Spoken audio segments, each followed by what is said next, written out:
Hey folks, now you're going to say, where is the photograph? But I'm going to challenge you to go search and look up this for yourself so you can come to your own conclusion.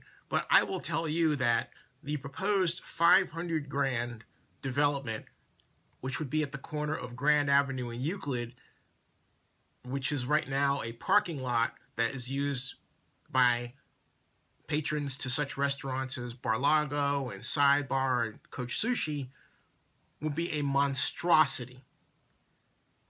6 stories, and nothing like that has ever been at that property before, ever.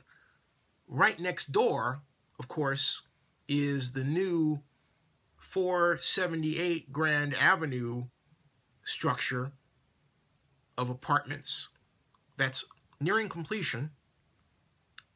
It was once a gas station there. And so between that structure and the proposed 500 grand, we'll have this giant curtain wall of buildings along Grand that has never been there before. I attended a meeting of the Adams Point Neighborhood Society last night held at the Bellevue Club, and the gentleman speaking, who was the leasing agent for this project, said something that I felt was absolutely incredulous. Let me say something, folks, as a momentary aside. I'm not fully against this project. I am against people saying to me the sky is green when I know and you know it's blue. That's what this gentleman did. He said, and I quote, "This project will have no impact on the area." He said that. And then when I pointed out to him, because I walked in and was listening, I walked in and I said, wait a minute, there's nothing like that has been there or close by before. And he talked about the apartment structures that were down the street closer to the lake. Those structures have been there for decades. That's completely different.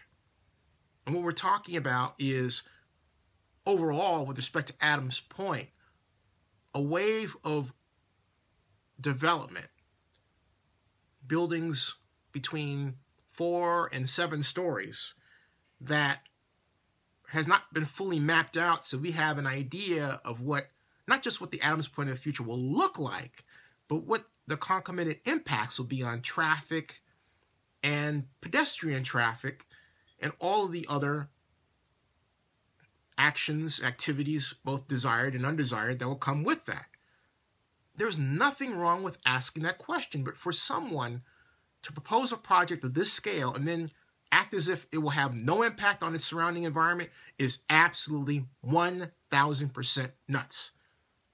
When I was at the Berkeley Planning School, we specialized in developing 3D block models of neighborhoods to see what the impacts, sun impacts, shade impacts, weather, wind impacts would be on proposed projects.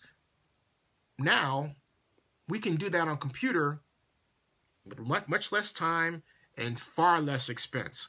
We need to have that done. That needs to be done.